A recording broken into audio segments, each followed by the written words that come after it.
Hello everyone, welcome back to my channel Sony Educator.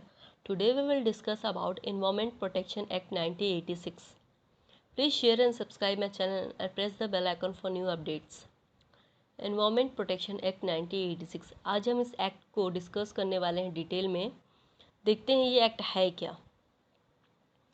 Environment Protection Act 1986, an act to provide for the protection and improvement of environment and for matters connected therewith. ये एक protection और improvement provide करता है environment को। यहाँ पे सारे matters जो इन्वायरमेंट से रिलेटेड हैं उनको डील किया जाता है।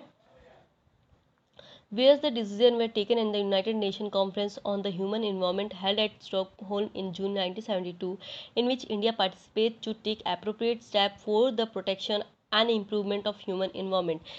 यहाँ पे एक डिसीजन लिया गया था यूनाइटेड नेशन के द्वारा ह्यूमन इन्वायरमेंट पे जून 1972 में। यहाँ पे इंडिया ने भी पार्टिसिपेट किया और बोला गया कि वो अप्रोप्रिएट स्टेप्स लेंगे फॉर प्रोटेक्ट और इम्प्रूवमेंट ऑफ ह्यूमन इन्वायरमेंट। सारे स्टेप्स को लेके एक एक्ट बनाया गया गवर्नमेंट के थ्रू, जो कि 37th year of Republic of India के दिन उसको पार्लियामेंट में प्रेजेंट किया गया। 1986 में इसको पूरे इंडिया में लॉन्च कर दिया गया। And whereas it is considered necessary further to implement the decision of first in so far as they relate to the protection and improvement of environment and the prevention of hazards of human beings, other living creatures, plant and properties.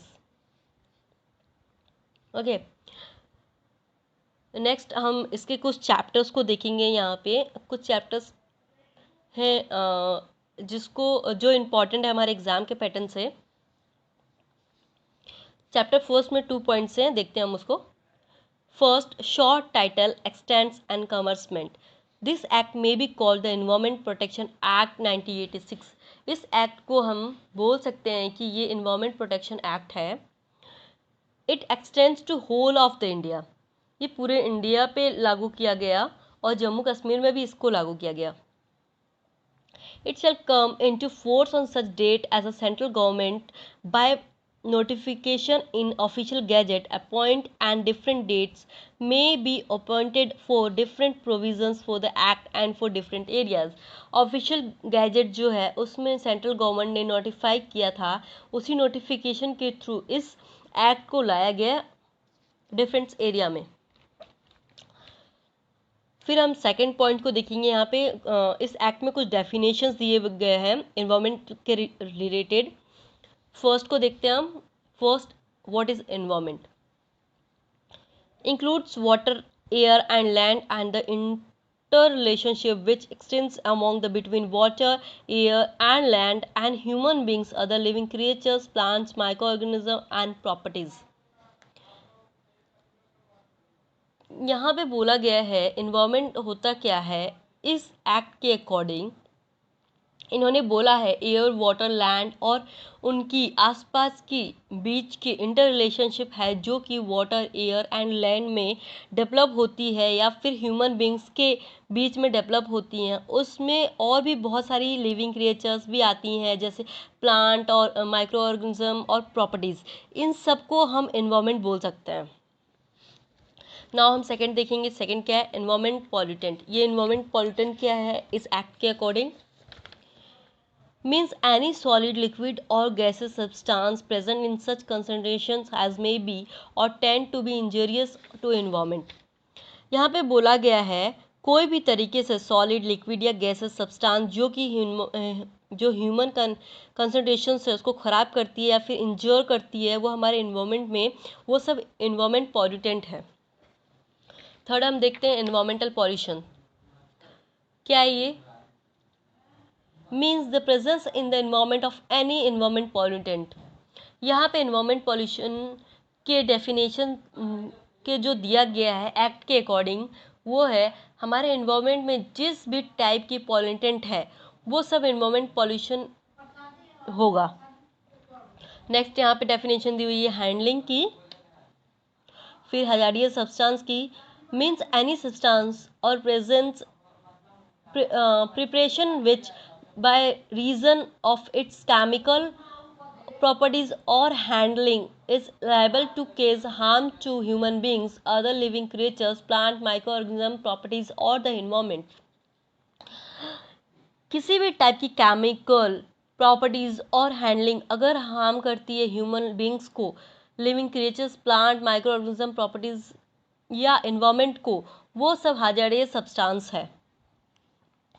Occupier की definition दी गई है यहाँ पे। Prescribe means जो भी rule बनाई गई है एक्ट के द्वारा। ये सारे डेफिनेशंस को याद रखना इम्पॉर्टेंट है for the examinations. Okay, now हम देखेंगे चैप्टर सेकंड को। यहाँ पे इसमें कुछ पॉइंट्स दिए गए हैं, इसके थर्ड पॉइंट्स को देखते हैं। Power of central government to take measure to protect and improvement environment. यहाँ पे बेसिकली बताया गया है कि सेंट्रल गवर्नमेंट की पावर क्या होगी, उनकी जनरल पावर्स कौन कौन सी होगी।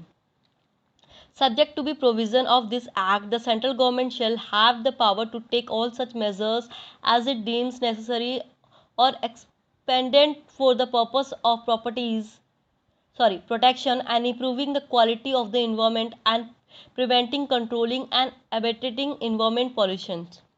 यहाँ पे सेंट्रल गवर्नमेंट के पावर होती है कि वो मेजर्स कर सकते हैं जो भी डीम्स नेसेसरी और एक्सपेंडेंट है हो purpose of protecting and improving the quality of the environment, और प्रिवेंट कर सकती है, कंट्रोल और एबेटिंग कर सकती है एनवायरनमेंट पॉल्यूशन को। In particular and without prejudice to be generality of the provision of subsection first, such measure may include measure that respect of all of any of the following matter, namely। यहाँ पे कुछ major दिए गए हैं जैसे कि first, coordination of action by the state government offers and other authorities.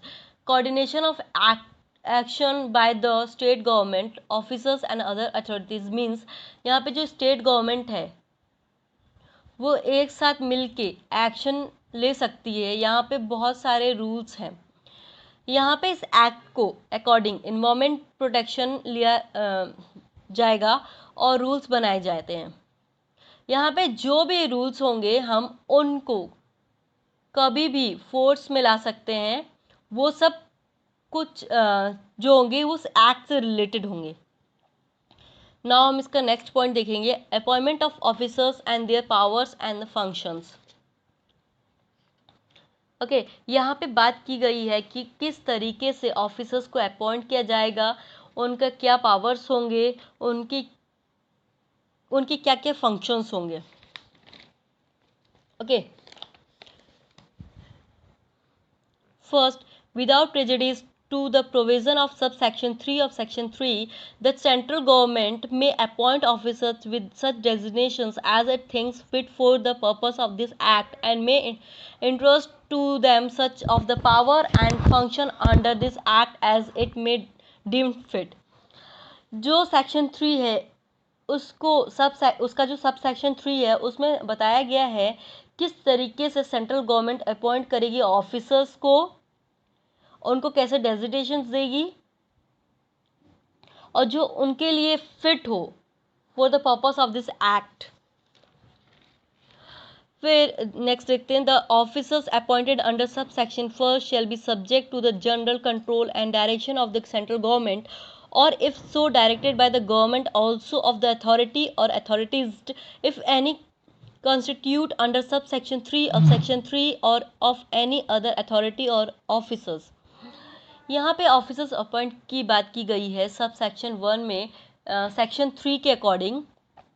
यहाँ पे बोला गया है जो भी अपॉइंट होंगे जनरल कंट्रोल होगा उन पे, डायरेक्शंस में होंगे सारे, जो सेंट्रल गवर्नमेंट के अंडर होगा, डायरेक्शंस किए जाएंगे according to sub section 3 of section 3 में बोला गया है जो भी अथॉरिटीज़ है वो डायरेक्ट किए जाएंगे by the central government. Now next point को देखते हैं, पावर टू गिव डायरेक्शंस। यहाँ पे बोला गया है जो भी पावर्स होंगी वो सेंट्रल गवर्नमेंट के पास होगी। सेंट्रल गवर्नमेंट किसी को भी रिटर्न में दे सकता है डायरेक्शंस बता सकता है एक्ट के अकॉर्डिंग किसी भी और ऑफिसर्स या पर्सन बॉन्ड होगा वो सारे इंस्ट्रक्शन और डायरेक्शन फॉलो करने के लिए। यहाँ पे जो भी डायरेक्शन दिया जाएगा वो रिटर्न में होगा और सारे डायरेक्शन सेंट्रल गवर्नमेंट ही प्रोवाइड करेगा। नाउ हम नेक्स्ट 6th पॉइंट को देखते हैं। यहाँ पे rules to regulate environmental protection pollution. यहाँ पे सेंट्रल गवर्नमेंट कोई भी नोटिफिकेशन निकाल सकता है और ऑफिशियल गैजेट में यहाँ सब कुछ रिटर्न में होगा। पॉल्यूशन को कैसे रेगुलेट कर सकते हैं, यहाँ पे सारे पावर्स सेंट्रल गवर्नमेंट के पास ही होंगे, वो ही सब कुछ कर सकता है। जो स्टैंडर्ड्स हैं, क्वालिटी, जो भी एयर वाटर और सॉइल, ये सब रेगुलेट करेंगे सेंट्रल गवर्नमेंट के through. The maximum allowable limits, जो भी फैक्ट्रीज और इंडस्ट्रीज की हैं वो उस लिमिट को क्रॉस नहीं करेंगे और ये सारे लिमिट सेंट्रल गवर्नमेंट के द्वारा बनाए गए हैं कि वो कितना पॉल्यूशन कर सकते हैं। यहाँ पे प्रोसीजर्स और सेफगार्ड्स होंगी प्रिवेंटेशन ऑफ जो भी एक्सीडेंट्स के लिए जो कि कॉज है इन्वायरमेंट पॉल्यूशंस के लिए,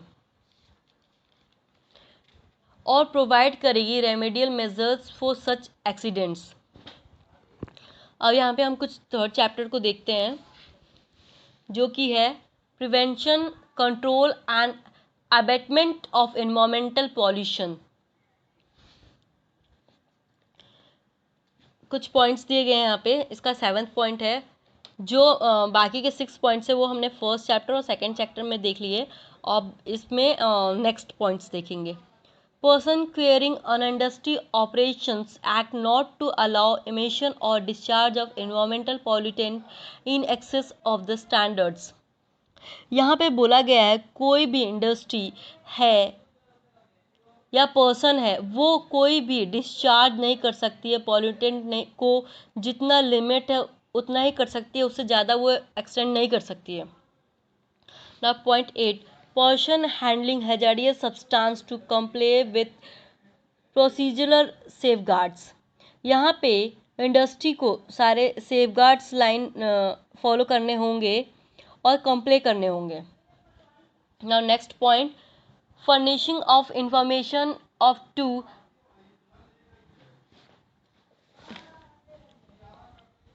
authorities and agencies in certain case. यहाँ पे बोला गया है अगर आप कोई भी इंफॉर्मेशन, जो एजेंसीज होगी, अगर वो कोई भी इंफॉर्मेशन मांगेगी आपसे तो अथॉरिटीज़ को आपको देना होगा, इंफॉर्मेशन प्रोवाइड करनी होगी। Next 10th point, power to take sample and procedure to be followed in connection therewith. यहाँ पे अथॉरिटीज़ को पावर है कि वो कोई भी किसी भी चीज़ से की इंडस्ट्रीज से सैंपल ले सकती है और उसकी टेस्टिंग कर सकती है।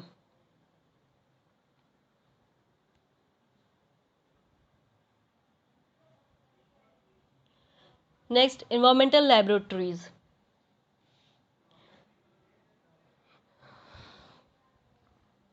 यहाँ पे टेस्ट परफॉर्मेंस किया जाएगा जो भी लैबोरेटरीज बनी हैं उनमें, और वो सारे टेस्ट होंगे जो भी कलेक्शन होगा इंडस्ट्री या फैक्ट्री से सैम्पलिंग की, वो सब चीज़ों का वो टेस्टिंग कर सकते हैं और रिजल्ट निकाल सकते हैं कि कितना पॉल्यूटेंट वो कर रहे हैं और कितना नहीं कर रहे हैं। आई थिंक एक पॉइंट छूट गया हमारा। हाँ, power of entry and inspection. जो भी अथॉरिटीज़ या ऑफिसर्स हैं उनको पावर है वो इंडस्ट्रीज या फैक्ट्रीज में जाके वो इंस्पेक्शन कर सकते हैं। नाउ नेक्स्ट पॉइंट देखेंगे हम, गवर्नमेंट एनालिसिस। यहाँ पे जो है जो सारे लोग हैं गवर्नमेंट को डाटा प्रोवाइड करेंगे for the analysis. Okay, then next, offences by the government department. Sorry point 14, reports of government analysis.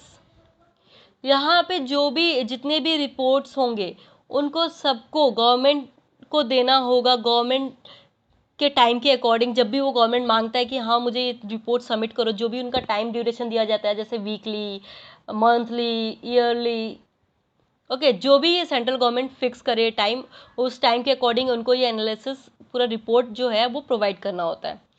Next point, penalty for contravention of the provision of the act and the rules, order and directions। Penalty देनी होगी जो contraventions of the provision of the act या कोई भी ऐसा rule, regulation या order है जिसको आप फॉलो नहीं कर रहे हैं, उसके लिए आपको पेनल्टीज पे करना होगा। या जो भी लिमिट्स लगाई गई है बाय द सेंट्रल गवर्नमेंट कि आप इससे ज़्यादा पॉल्यूशन नहीं कर सकते और आपने उसको एक्सीड किया है तो आपको उसका पेनल्टी पे करना होगा। Then point number 16, offence by companies. जो भी कंपनीज जो गलत तरीके से काम कर रही है, एनवायरनमेंट को हार्म कर रही है, या जो भी बनाया गया लिमिट उसको क्रॉस कर रही है, तो उनके लिए क्या है, कुछ पनिशमेंट्स बने वो उनको दिया जाएगा, ऑफेंस उनके लिए कुछ बने हुए हैं। Next 17 point, offence by government departments. यहाँ पे जो भी एम्प्लॉयज़ है जो इस एक्ट के लिए काम करते हैं, उनके द्वारा अगर कोई गलती की जाती है या फिर गलत तरीके से लाइसेंस प्रोवाइड किया जाता है या फिर उनको गलत रिपोर्ट दी जाती है, तो उनके लिए भी कुछ पनिशमेंट्स बने हुए हैं। 18 point, protection of action taken in good faith. अगर कोई गुड फेथ लिया गया है उसको प्रोटेक्शन दिया जाएगा by the central government according to this act। Point number 19, cognitions of officers।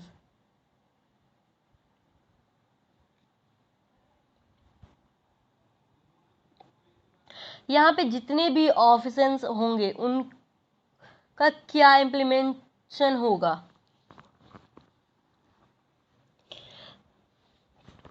The central government of any authority of officer authorized in this behalf by the government, okay।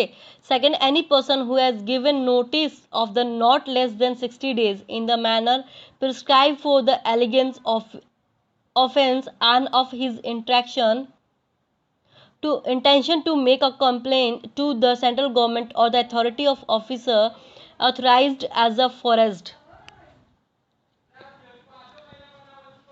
Next point देखेंगे हम, information, reports और returns. Next point है, members, officers and employees of the authority constitute under section 3 to be public servant. यहाँ पे इस act में बोला गया है सेक्शन 3 के अकॉर्डिंग जो भी एम्प्लॉयज होगी या ऑफिसर्स होंगे या मेंबर्स होंगी वो सब एक पब्लिक सर्वेंट होंगे। Next, bar of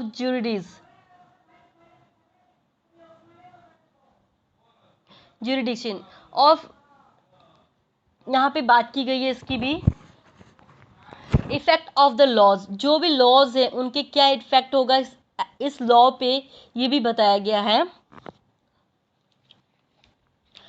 power to make rules, यहाँ पे जो भी पावर, जो सेंट्रल गवर्नमेंट को पावर है यहाँ पे कि वो रूल्स बना सकते हैं फॉर द प्रोटेक्शन और improvement of environment, okay. Actually इस पॉइंट को, इन पॉइंट्स को हम लोग ज़्यादा डिटेल में पढ़ना नहीं है, हमको सिर्फ इसके पॉइंट्स जो टॉपिक्स है जो हेडिंग से उसको लर्न करना है फॉर द एग्जामिनेशन। यहाँ पे मतलब जैसे बोल सकता है कि आप कुछ डेफिनेशंस दे के पूछ सकता है कि आपको क्या मतलब इस डेफिनेशन के अकॉर्डिंग ये किस चीज़ का डेफिनेशन है, आप उसको बताएं, ओके। यहाँ पे मेन फोकस है, यहाँ पे जो भी बोला गया है कि जो सेंट्रल गवर्नमेंट होगी वो कोई भी रूल बना सकती है, ओके। इस एक्ट के लिए, इस एक्ट के पर्पस के लिए, और नोटिफिकेशन जो जो भी एक्ट बनेगा न्यू, उसका नोटिफिकेशन देना होगा by the official gazette. Now last point, rules made under the act to be laid before parliament. जो भी रूल्स बनेगा वो सब पहले पार्लियामेंट में जाएगा। जब हाउस ऑफ पार्लियामेंट के सामने प्रेजेंट होगा, अगर पास हो जाता है वो 30 डेज के अंदर, तो आप उस एक्ट को इम्प्लीमेंट कर सकते हैं या उस रूल को इम्प्लीमेंट कर सकते हैं। इफ़ अगर वो 30 डेज के अंदर पास नहीं होता है तो उसको आपको फिर से सक्सेसफुल नेक्स्ट बार ट्राई करना होगा। देन अगर नहीं हो पाता है तो आप उसको इम्प्लीमेंट नहीं कर सकते हैं, आप उसको लागू नहीं कर सकते हैं। आई होप आपको ये समझ में आ गया होगा। Keep on watching. Thank you.